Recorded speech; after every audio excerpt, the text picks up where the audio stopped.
বাদ যাওয়া ভোটারের সম্ভাবনা কত, যেটা কমিশন সূত্রে আগেই জানা গেছিল।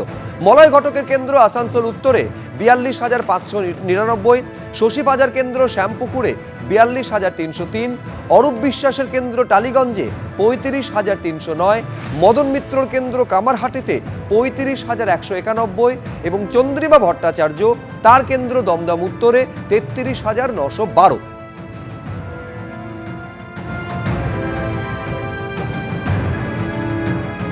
এবার আজকে যে ভোটার তালিকা প্রকাশ হলো, খসড়া ভোটার তালিকা প্রকাশ হলো, যেখানে কত বাদ গিয়েছে সেটাও সামনে এসেছে, যার পেছনে রাজনীতি রয়েছে, চক্রান্ত রয়েছে বলে অভিযোগ করছে তৃণমূল কংগ্রেস। বিজেপির কি প্রতিক্রিয়া, কি বলছেন বিজেপি রাজ্য সভাপতি? ভোটার লিস্টের শুদ্ধিকরণ হচ্ছে, আমাদের নতুন করে বলার কিছু নেই। সারা ভারতবর্ষে এসআইআর চলছে, আমাদের সঙ্গে আরো 11টি রাজ্যে এসআইআর হচ্ছে, কোথাও কোনো হইহল্লা নেই। কিন্তু পশ্চিমবঙ্গে বাবা ভাড়া পাওয়া যাচ্ছে, শ্বশুর বাবা হয়ে যাচ্ছে। উত্তর 24 পরগনায় 10 পুত্র, মুর্শিদাবাদে 3 কন্যা, 5 কন্যা, তারা মাল্লায় আছে। এইসব বিভিন্ন রকমের তথ্য উঠে আসছে, শুনছি। এবার বাদ যাওয়ার তালিকায় কোন কেন্দ্রে কত ভোটারের নাম, আর একটা সংখ্যা এইবার আপনাদের সামনে। ব্রাত্য বসু রাজ্যের শিক্ষামন্ত্রী, তার কেন্দ্র দমদম, সেখানে বাদ যাওয়ার সম্ভাবনা 33,862 জনের। শঙ্কর ঘোষ বিজেপির মুখ্য সচেতক বিধানসভায়, তার কেন্দ্র শিলিগুড়িতে 31,181 এবং অগ্নিমিত্রা পাল আসানসোল দক্ষিণের বিধায়ক, তার কেন্দ্রে বাদের সম্ভাবনা 29,202 জনের।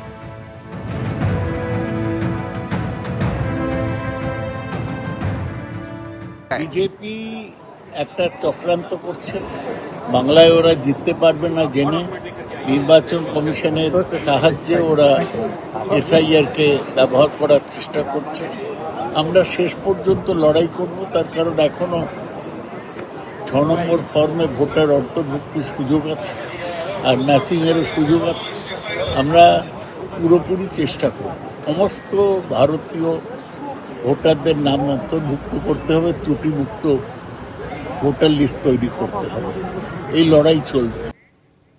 এখন বিষয়টা হচ্ছে যে প্রচুর সংখ্যায় বাদ গেল, 58 লক্ষের কাছাকাছি বাদ গিয়েছে। এখান থেকে কত মতুয়াদের নাম বাদ গিয়েছে এই নিয়েও একটা চর্চা শুরু হয়েছে। দেখাতে চাইবো জাহাজ প্রতিমন্ত্রী শান্তনু ঠাকুর তিনি কি বলছেন। এসআইআর মতো চলবে, যেটা কিনা সম্পূর্ণভাবে ইলেকশন কমিশনের দায়িত্ব। ইলেকশন কমিশন দায়িত্ব নিয়ে যেভাবে করছে, আমার মনে হয় সেটা সঠিক একটা প্রক্রিয়া। এসআইআর হওয়া উচিত। এসআইআর হলে সঠিক তথ্যটা উঠে আসবে অ্যাকচুয়ালি বাংলায় ভোটার কত আছে। সিটিজেনশিপ নিয়ে তো কারোর কোনো সমস্যা নেই, সিটিজেনশিপ ভারত সরকার সকলকেই দেবে।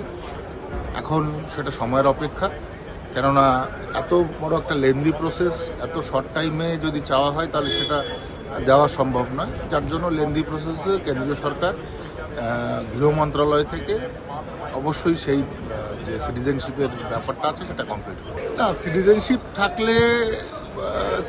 থাকলে ভোটার লিস্টে নাম থাকাটা স্বাভাবিক ব্যাপার। এখন কত কি বাদ যাবে সেটা দেখার বিষয়, কিন্তু কারোর কোনো ভয়ের কিছু নেই। এবিপি আনন্দ, এগিয়ে থাকে, এগিয়ে রাখে।